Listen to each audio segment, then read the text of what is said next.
누가복음 15장 11절에서 24절까지 말씀을 한 절씩 교독하겠습니다.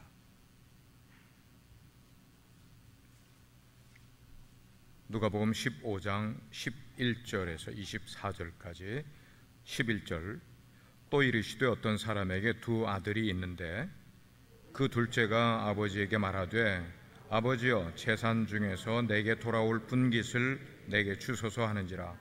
아버지가 그 살림을 각각 나누어 주었더니 그 후 며칠이 안 되어 둘째 아들이 재물을 다 모아가지고 먼 나라에 가 거기서 허랑방탕하여 그 재산을 낭비하더니 다 없앤 후 그 나라에 크게 흉년이 들어 그가 비로소 궁핍한지라. 가서 그 나라 백성 중 한 사람에게 붙여 사니 그가 그를 들로 보내어 돼지를 치게 하였는데 그가 돼지 먹는 쥐엄 열매로 배를 채우고자 하되 주는 자가 없는지라. 이에 스스로 돌이켜 이르되 내 아버지에게는 양식이 풍족한 품꾼이 얼마나 많은가. 나는 여기서 주려 죽는구나. 내가 일어나 아버지께 가서 이르기를 아버지, 내가 하늘과 아버지께 죄를 지었사오니 지금부터는 아버지의 아들이라 일컬음을 감당하지 못하겠나이다.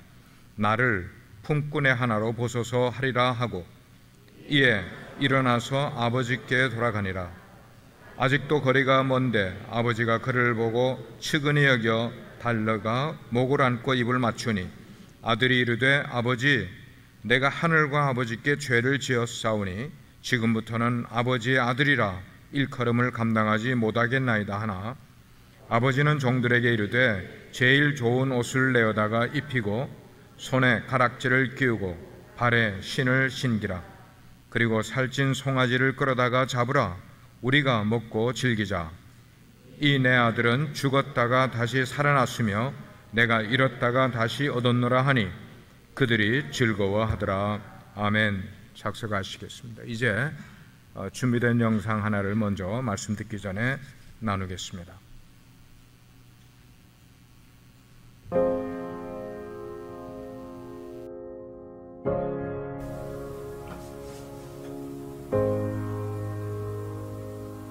My son,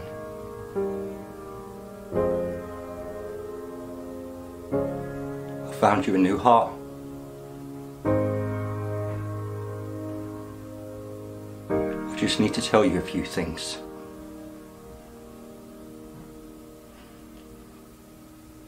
I want you always to listen to your mum, because she's your best friend. Family is so important. And girls, you're too young for them now. But when the time comes, treat them like princesses, because that's what they are.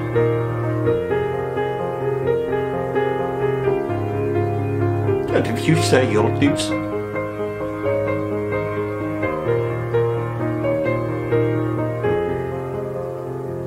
if you say you'll do something, do it, because your word should be your bond. And if you have a chance to make money, go for it. Even if you have to sell out once in a while, don't be an idiot like your dad. Everything's so much easier with money. Don't smoke.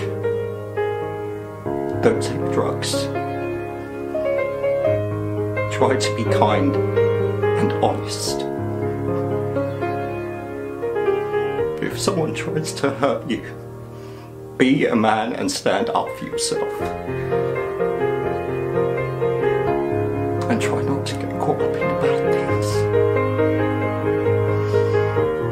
There's so many good things out there.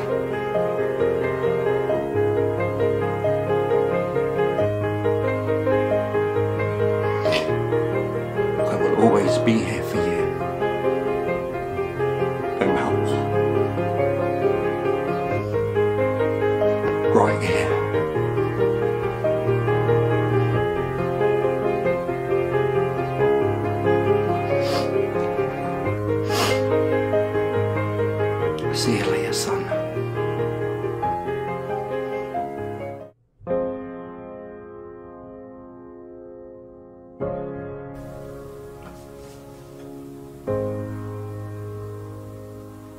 my son.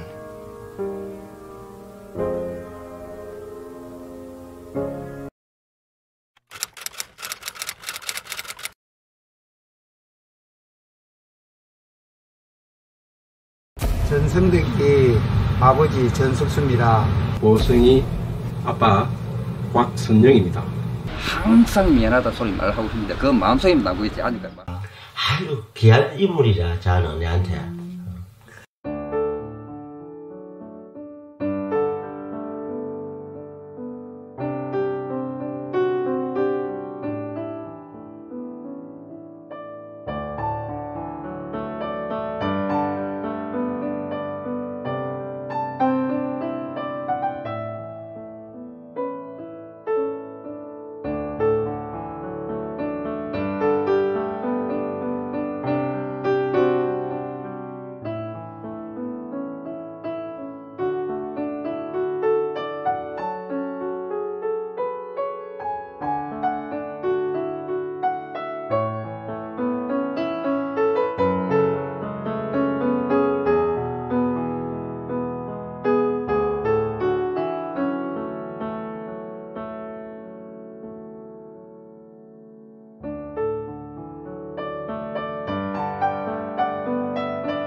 저는 최성우 아버지 최석환입니다. 나는 실질적으로 아버지로서는 점수를 매긴다 하면 가락이지. 여태까지 그런 이야기를 내한테 못했는데 그렇게 데리고 들어간 거 가서 청바지를 하나 덕분에 가격 풀어보니까 한 달 월급, 우리 한 달 월급이더라고. 비싼데 이 공이 하나 더 붙었나 싶어서 보니까 맞아요. 그 가격이 맞는데 그때는 좀 메이크 잘해준 게 별로 없는 거고 지금 생각해보면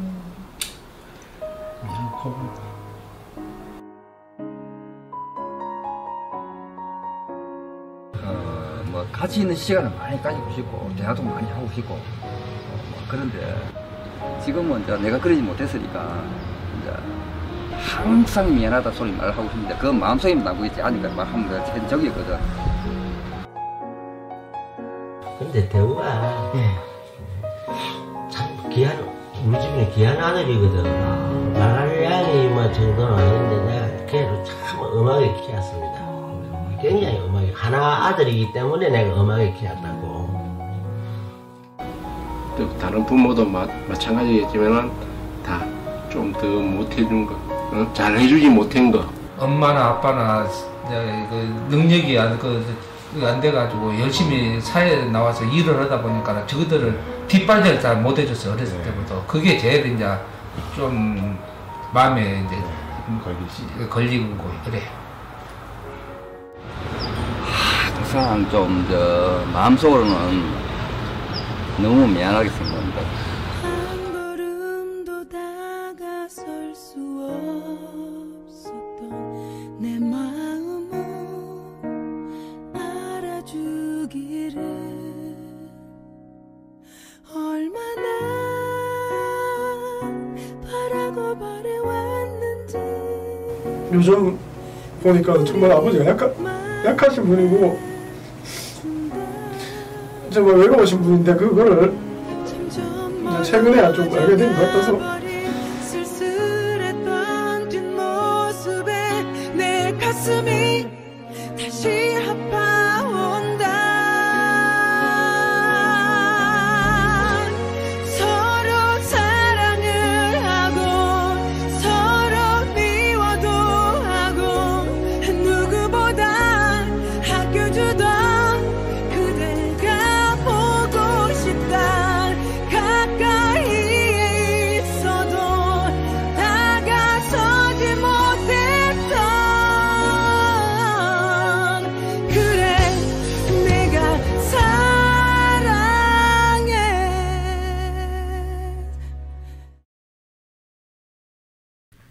하시느라고 정말 수고해 주신 모든 아버지들을 격려하기 위한 메시지가 되겠고, 다음으로는 이제 이틀 후가 되면은 콜로라도 그 공군 사관학교를 향해 학교에 입학하기 위해서 아버지를 떠나야 되는 최한군, 우리 쉐인을 생각을 하면서 하은이가 아버지 곁을 떠난다 할지라도 하나님의 눈길, 하나님의 손길은 너를 늘 지켜주실 것을 너는 기억하기 바란다 하는 말을 들려주고 싶어서 말씀을 준비를 했습니다.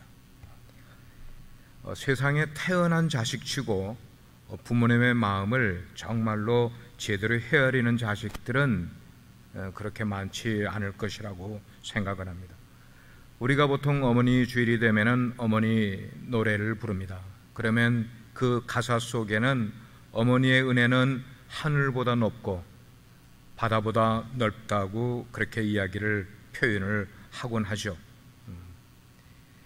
그러면 아버지의 마음은, 아버지의 사랑은 여러분들을 어떻게 이해를 하십니까? 오늘 영상을 보면서 잠깐 동안이지만 아버지의 존재를 새롭게 생각을 해볼 수 있는 기회가 됐을 텐데, 사실 아버지란 존재는 남성으로서 이 남성들은 속에 있는 이 마음을 말로 잘 표현을 못해요.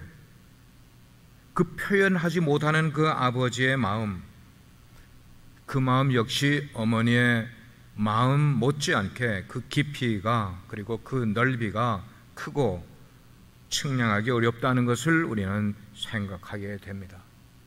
성경을 보게 되면 하나님을 아버지, Father라는 단어를 자주 사용합니다. 우리가 영어로 기도할 때도 Heavenly Father, Dear Father, 하나님을 우리는 Father, 아버지라는 단어를 자주 표현을 합니다. 그 하나님의 무조건적인 사랑, 그리고 아들의 목숨을 우리를 위해서 주시기까지 사랑하시는 그 아버지의 모습이 곧 하나님의 이미지라는 것을 성경은 계속해서 우리에게 이야기를 해주고 있어요. 그 아버지의 사랑이 아주 드라마틱하게 표현이 된 스토리가 있는데 바로 오늘 우리가 읽은 본문의 내용인 것입니다.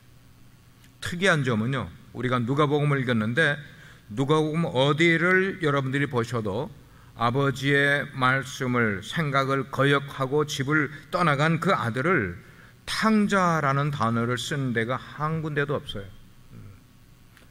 그건 우리가 만들어서 난 그런 단어예요.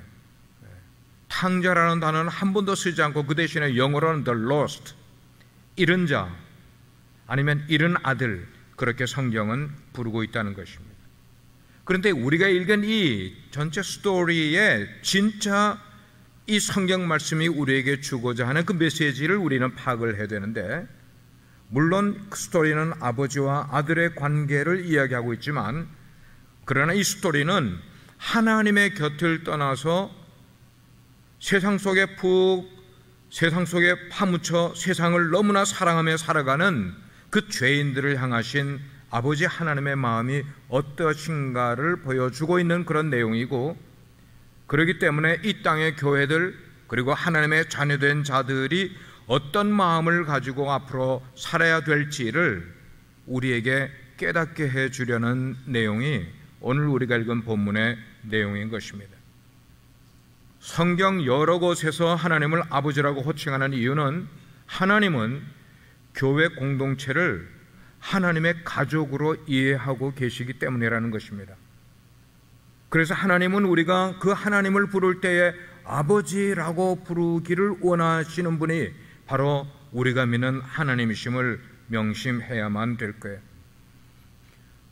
심리학자 가운데 한 분이 아버지로부터 사랑을 받지 못한 그런 감정, 그 가운데 거절 감정이라는 이야기를 만들어냈어요. 거절 감정이라는 게 있다. 이 버림받았다는 느낌, 이것은 우리 인간들이 경험할 수 있는 가장 비극적이고 가장 파괴적인 경험이 있다면 그게 바로 아버지로부터 거절받은 감정, 싫은 바 된 그런 감정이 될 수 있다는 것입니다. 이 거절 감정이 내 안에 치유되지 않은 채로 내 안에 있게 되면은 우리의 인생을 풀어가는 모든 키가 바로 이 거절 감정의 뭐라고 그럴까? 얽매여 가지고 걸려 가지고 상처가 될 수밖에 없다는 것입니다. 이것이 우리 가운데서 치유가 되지 않고 해결이 되지 않게 되면, 그래서 흔하게 우리들 삶 가운데 드러나는 일 가운데 보면 아주 작은 일에도 쉽게 마음을 상해하는 사람들이 있어요. 아주 작은 일, 별로 마음 상할 일이 아는데도 마음 상하는 그런 사람들, 자신이 용납받지 못한다고 생각이 될 때에 지나치게 비난을 하고 적개심을 가지고 또한 원한을 품고 살아가는 그런 사람들, 그래서 대수롭지 않은 일 가지고 대화를 하면서도 버럭 화를 잘 내고 신경질을 잘 내는 사람들, 때로는 애정에 굶주려서 누군가가 자기 자신을 조금만 인정해 주는 것 같으면은 그에게 아주 집착하는 그런 모습을 보여주는 사람.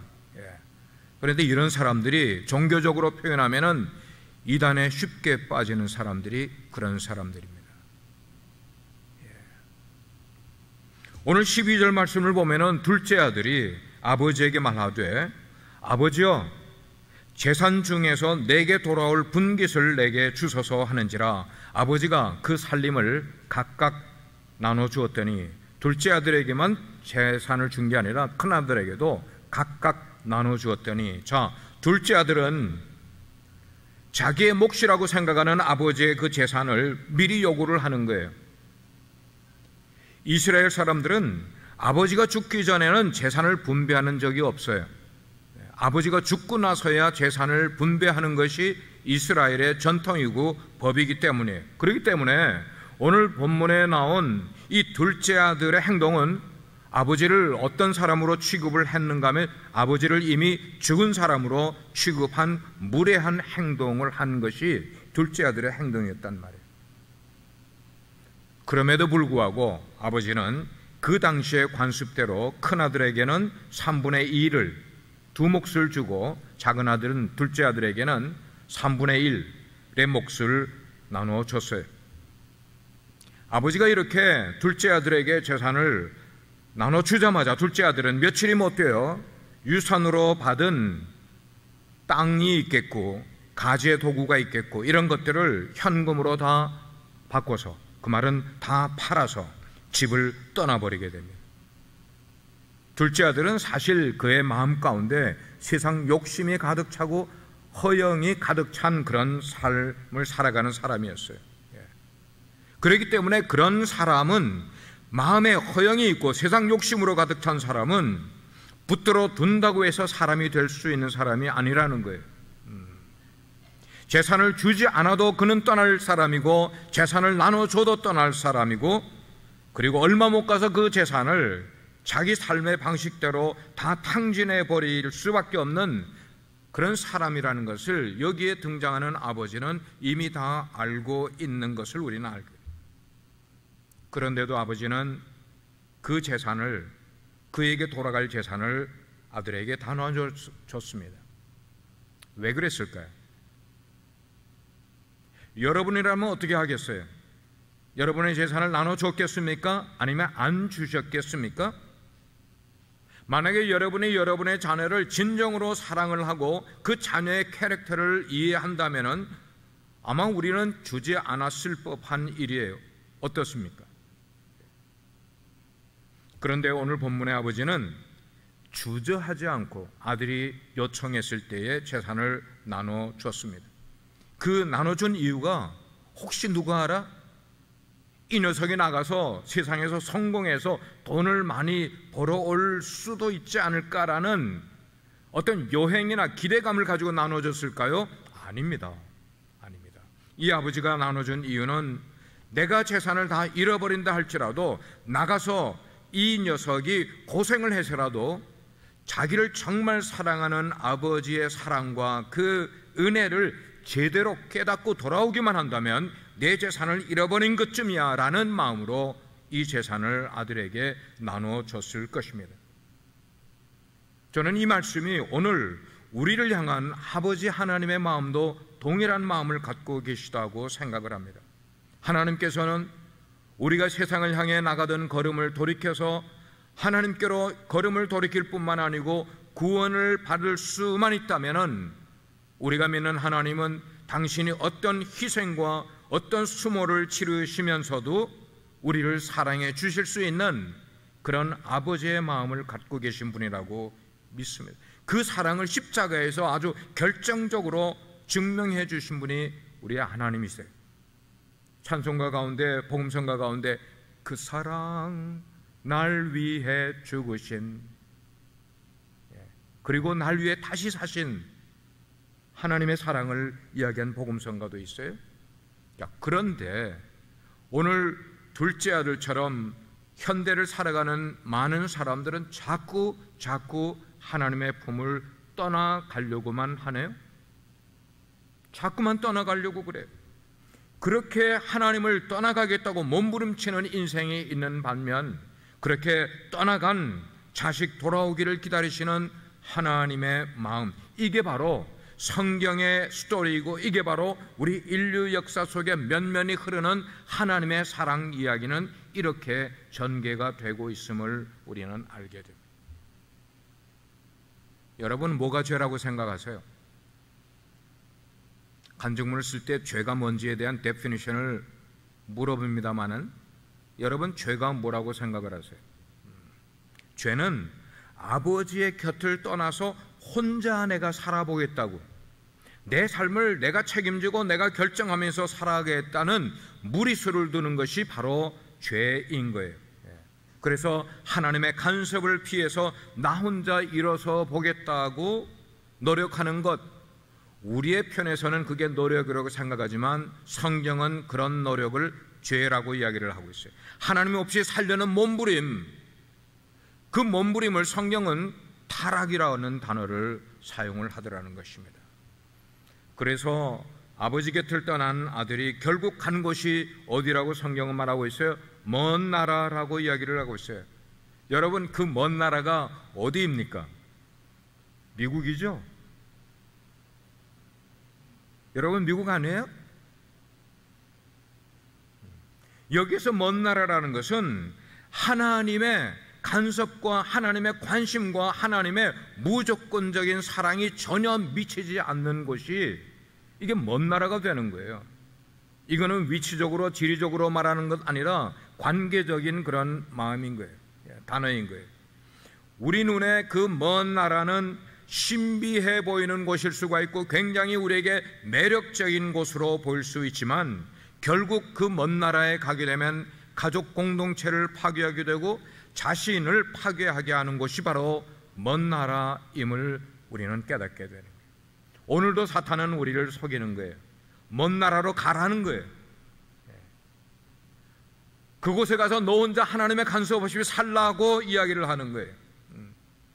너는 하나님 없이도 얼마든지 살 수 있어. 마치 네가 선악과를 먹으면은 하나님과 같이 될 수도 있을 거야 라는 이 모든 사탄의 속삭임, 사탄의 유혹, 이것이 오늘을 살아가는 우리들의 심령 속에 실제로 경험하고 있는 체험들인 거예요.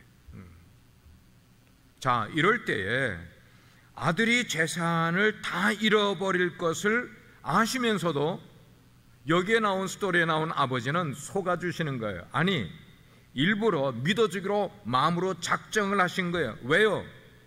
왜 아버지는 그런 행동을 취하셨을까요? 그 아버지에게는 자식이 재산보다 훨씬 더 귀중한 존재라는 것을 아버지는 알고 계셨기 때문인 거예요. 아버지의 마음은 그래요. 그 아들을 세상적 포지션으로 보지 않았어요. 세상적으로 네가 얼마나 공부를 많이 했느냐, 얼마나 위치의 삶을 살아가고 있느냐, 이런 걸로 보지 아니하시고 그 아들을 볼 때에 하나님의 형상으로 만나 주이기 때문에 그렇게 보입니다. 자, 그러면 아버지를 떠나 많은 재산을 들고 먼 나라로 간 이 둘째 아들은 어떻게 되었다고 성경은 말씀하고 있습니까? 13절은 이렇게 설명을 하고 있어요. 그 후 재산을 받은 후에 며칠이 안 되어 둘째 아들이 재물을 다 모아가지고 먼 나라에 가 거기서 허랑방탕하여 그 재산을 낭비하더니, 여러분, 우리가 이거 알고 있습니까? 세상은 절대로 만만한 것이 아님을 알고 있습니까? 여러분들은 자녀들에게 훈계할 때 세상이 만만한 것이 아니라고, 너희들이 쉽게 성공할 수 있고 쉽게 바른 삶을 살아갈 수 있는 것이 아니라고 여러분의 자녀에게 훈계를 해주고 있습니까? 여기 세상 물정을 전혀 모르는 풋내기 둘째 아들, 시골뜨기 둘째 아들이 세상에 갔을 때에 그 세상은 사탄의 수하에 있었고, 사탄으로 볼 때는 아주 좋은 먹잇감에 불과한 존재였다는 것을 우리는 빨리 알아채야만 되는 거예요. 유혹의 탈을 쓴 사탄이 그 둘째 아들의 것을, 모든 것을 다 빼앗은 다음에 그의 인생을 유린한 다음에 이용 가치가 없게 될 때에 사정없이 폐기 처분해 버리고 있는 그런 모습, 이게 바로 우리가 깨달아야 될 세상의 진면목임을 우리는 알아야 돼요. 세상은 그런 것이에요. 세상은 우리가 쉽게 성공하도록 내버려 두는 것 아니에요. 우리가 인생을 행복하게 살도록 그냥 가만히 두는 것이 결코 아니에요. 그래서 이 둘째 아들은 헐벗게 되고 굶주리게 되고 일에 기진맥진 다 지친 다음에 17절에 보니까 스스로 돌이켜. 여러분, 이게 무슨 말씀이에요? 그제서야 정신이 들었다는 거예요. 언제요? 재산이 있을 때입니까? 건강할 때입니까? 아니에요. 사람들이 자기를 따를 때가 아니었습니다. 헐벗고 굶주리고 일에 지쳐 파김치가 되었을 바로 그때에 스스로 돌이켜 제정신이 들었을 때에 이 아들이 생각나는 것은 아버지의 집이었어요. 그때 아버지의 집을 생각을 하면서 회한의 눈물을 흘리는 것입니다. 이스라엘 사람들이 성경 다음으로 많이 보는 책 탈무드에 보면은 쥐엄 열매를 먹어야 회개한다라는 말이 있어요. 우리 인생은 평소에는 회개를 잘 하지 않다가 쥐엄 열매가 어디서 등장합니까? 이 스토리에서 등장하는 거예요. 쥐엄 열매를 먹어야 회개한다. 맞아요. 마귀가 우리를 끌고 다니면서 이리저리로 유린할 대로 다 유린한 다음에 결국은 우리를 돼지우리에 내던지지만, 사탄은 우리를 그렇게 하고 있지만, 그러나 주님께서는 여전히 나를 쫓아오고 계셨다는 것입니다. 우리가 어디를 가든지 우리를 쫓아오셨어요. 어디까지요? 어둡고 냄새가 나고 시궁창과 같은 그런 돼지우리까지 우리를 찾아오셔서 나로 하여금 회개하게 하십니다. 아버지의 품을 그리워하게 만듭니다. 그래서 귀중한 결단을 내릴 수 있는 용기를 허락해 주시는 분이 누구시냐면은 우리를 끝까지 붙들어 주시는 예수 그리스도, 주님께서 그렇게 해 주신다는 것이에요. 성령께서 회개의 결단을 내릴 수 있게 도와주시더라는 것입니다. 20절 말씀을 보면 이에 일어나서 아버지께로 돌아가니라. 그렇습니다. 진정한 회개는 단순히 후회하는 걸로 끝나는 것 아니라 세상에 다 빼앗겼던 내 마음을 어디로 돌리는 겁니까? 아버지의 집으로 돌리는 거예요. 이걸 우리는 귀향이라고 이야기를 해요. 아버지의 집으로 돌아가는 거예요. 만일 둘째 아들이 먼 나라의 돼지우리에 앉아서 후회하고 거기에 머물러만 있었다면은, 그래서 아버지 집으로 돌아가지 않았다면은 그는 회개한 게 결코 아닐 수가 있는 것입니다. 보십시오. 성경에 보면은 가룟 유다라는 존재가 나오는데 그가 예수님을 팔아먹은 다음에 후회했다고 성경은 기록을 하고 있어요. 후회는 하였는데 주님께로 다시 돌아오는 대신 그의 목을 매는 것으로 그의 인생을 끝내버리고 말았습니다. 다른 말로 표현하면 가룟 유다는 반성은 했지만 회개는 하지 않았다는 거예요. 오늘날 교회를 다니면서 많은 사람들이 반성은 하는데 회개하지 않는 삶을 살아가고 있는 모습 같아요. 회개는 뭐예요? 다시 돌아와서 아버지 품에 안기는 것이 회개예요. 이제 18절과 19절에서 둘째 아들은 돌아가서 아버지께 드릴 어떤 말씀으로 내가 아버지를 대할까라는 각본을 머릿속에 짜기 시작을 하는 겁니다. 그런 것을 그려보지만 여전히 이 둘째 아들은 아버지의 진짜 모습을 이해하지 못하고 오해를 하고 있었어요. 아마 우리 아버지도 세상 사람들처럼 조건적으로 나를 사랑하셨을 거야. 존처럼 나를 용서해 주지 않으셨을 거야. 아버지는 엄하기만 하신 분이야. 아버지는 무서운 분이셔.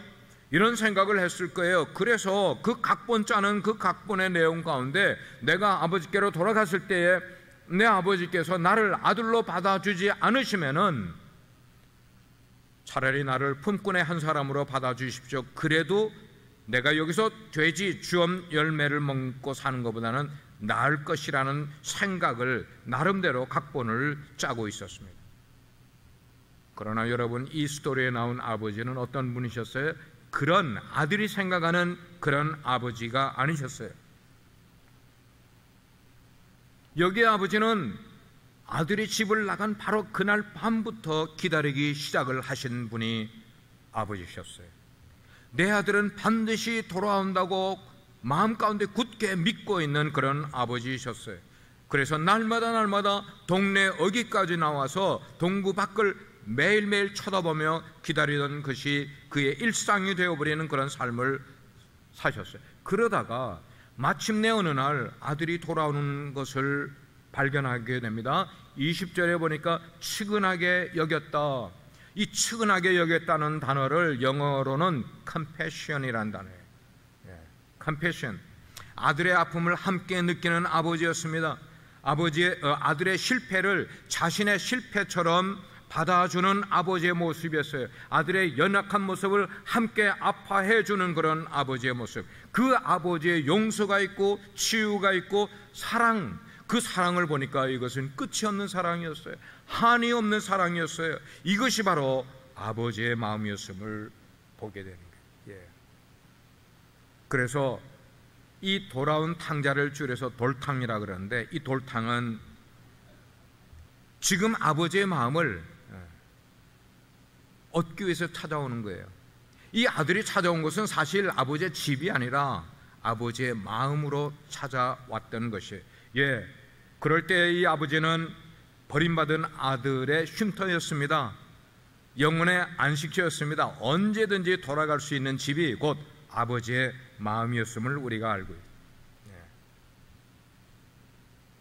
우리가 아는 대로 집 나간 아들은 가족 모두에게, 아버지에게만 아니고 형에게, 다른 사람들에게 용납받기 어려운 잘못과 죄를 저지르고 집을 떠났었던 사람이에요. 아버지의 가슴에, 우리 한국말을 잘 표현하는 건 뭐예요? 가슴에 못을 받고 떠났던 그런 자식입니다. 그리고 자기 마음대로 하다가 아버지에게 물려받은 유산을 다 탕진해버린 아주 못난 아들임에 틀림이 없어요. 그러나 보세요, 오늘 스토리는 우리에게 이렇게 이야기를 줍니다. 아버지는 그랬던 아들을 무조건 받아주고 무조건 용서해 줬어요. 이놈아 내 꼴이 이게 뭐냐 나무라지 않았습니다. 가지고 간 돈 다 어떻게 했느냐 찾지 않았어요. 너 가서 무엇을 하며 살았길래 요 모양 요 꼴이 되느냐 과거를 묻지를 않았어요. 아버지는 알았어요. 나를 떠난 삶, 그것은 묻지 않아도 너무나 뻔한 삶이라는 것을 아버지는 이미 알고 계셨기 때문에 얼마나 힘들었겠니, 얼마나 고생했겠니, 물을 필요도 없는 것이었어요. 그래서 아버지는 10마디 질문을 하는 것보다 그 아버지를 찾아온 아들을 품에 안고 가장 힘을 들여서 그 아들을 콕 포옹해줬어요. 안아줬어요. 모든 그 아들 속에 있는 아픔과 어려움과 고생과 그런 것들을 다 녹여버릴 수 있을 만큼 아버지의 포옹은 강하게 이 아들을 안아줬어요. 아버지는 이미 용서해 준 거예요. 아들을 본 때만 용서한 것 아니라 이미 아들 오기 전에 그의 잘못을 이미 용서해 주고 기다리던 아버지셨어요. 그리고 그 돌아온 아들 때문에 기쁨에 겨워서 자기 하인들을 시켜서 잔치를 벌이는 아버지를 보시길 바랍니다. 세상 문제가 다 해결됐기 때문에 기뻐하고 있습니까? 아들이 돌아오면서 잃어버렸던 돈 다 찾아가지고 왔기 때문에 아버지가 지금 기뻐하고 있는 겁니까? 그 당시에 경기 나빴던 것들이 경기가 다시 회복이 되었기 때문에 기뻐하는 것, 이게 더더욱 아니었죠. 비록 아들이 상처투성이의 모습으로 돌아왔지만 누가 돌아왔기 때문입니까? 아들이 돌아왔기 때문에, 내 아들이 돌아왔기 때문에 아버지는 기뻐했던 것이에요. 이런 줄 알았던 아들, 죽은 줄 알았던 아들이 돌아왔으니 그 자체로 아버지에게는 너무나 커다란 기쁨이었어요. 이것이 바로 아버지의 마음이라는 것입니다. 그래서 아버지는 그 아들이 오게 될 때 자기 인생에서 가장 기다리던 사람을 대하는 것처럼, 자기의 삶에서 가장 소중하게 여기던 사람을 만나는 것처럼 그런 자세로 벗은 발로 뛰쳐나와서 그 돌탕을 아주 따뜻하게 맞아주는 그런 모습을 성경은 보여주고 있어요. 자, 그렇게 아버지의 따뜻한 사랑의 품에 안기게 됐을 때에 이 돌탕은 눈물과 감격 말고는 아무 할 말이 없었어요. 그저 느끼는 것은 감동 그 자체였습니다. 아버지의 품이 이토록 따뜻한 품인 줄, 이토록 사랑스러운 품인 줄, 이토록 마음 가운데 평안이 있고 이토록 넓은 가슴이었던 줄을 예전에는 미처 몰랐던 아들이었어요. 그렇습니다. 아들은 고난 가운데 있으면서 아버지의 마음을 비로소 알게 되었습니다. 평소에는 알지 못했던 아버지의 마음, 그리고 그 아버지의 사랑을 그렇게 진하게 느끼자마자 자신이 도저히 씻을 수가 없고 용서받을 수가 없는 불효의 죄를 지었다는 것을 그 순간에 그는 깨닫게 되는 거예요. 아, 내가 아버지 앞에 불효였구나, 죄인이었구나. 그래서 눈물을 흘리면서 가슴을 찢으면서 회개하기 시작을 하는 거예요. 여러분, 그렇습니다. 아버지께 돌아오는 첫걸음은 바로 회개로부터 돌아오게 됐다는 거예요. 그러나 그 회개 이전에 아버지는 이미 그 아들을 마음으로 용서를 다 해줬었어요. 그리고 아버지는 원래의 아들 신분으로 신분조차도 회복시켜 주었어요. 아버지께로 돌아오니까 신분이 회복이 된 거예요.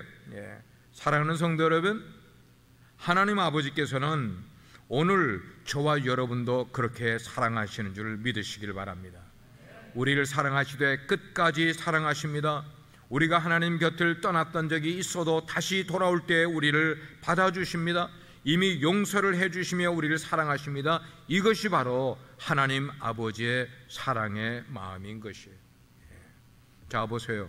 이런 아버지의 사랑, 이 아버지의 용납은 이 돌아온 탕자의 모든 것을 바꿔버렸어요. 무엇을 바꿔버렸습니까?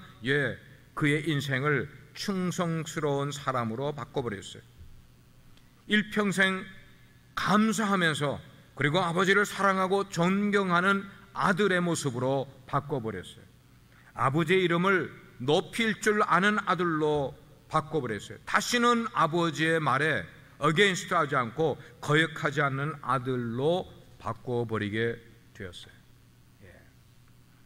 사랑하는 우리 빛과 소금의 성도 여러분, 오늘 말씀이 우리에게 주는 도전과 적용점이 있어요.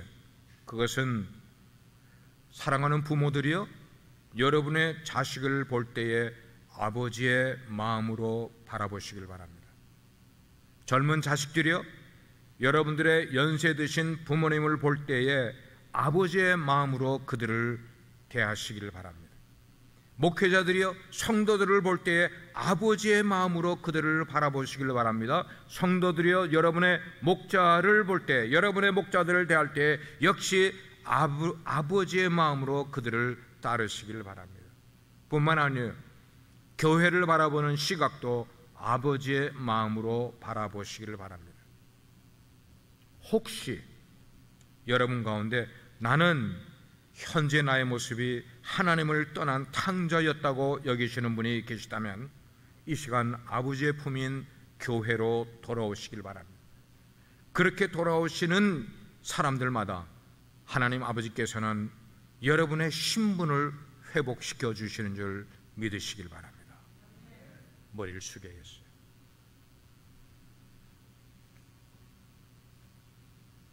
아버지 하나님, 저희들의 인생에 아버지라는 존재를 주심을 감사합니다. 그 아버지를 통하여 우리는 하나님 아버지를 배울 수 있게 해주셔서 감사합니다. 적절한 때에 지혜를 나눠주시는 분, 필요할 때 용기를 주시는 분, 해를 입지 않도록 우리를 지켜주시는 분, 자식의 관심사를 지켜보시는 분, 그리고 필요한 때에 나타나 주시는 분, 우리 인생에서 그런 특별한 분이 계심을 진실로 감사를 드립니다.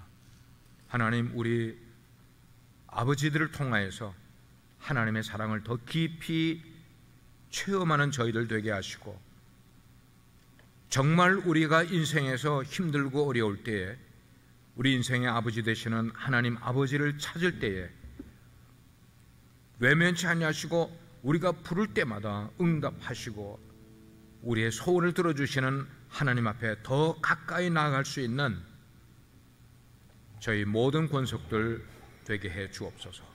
예수 그리스도의 이름으로 간절히 기도합니다. 아멘. 함께 받으신 말씀 기억하며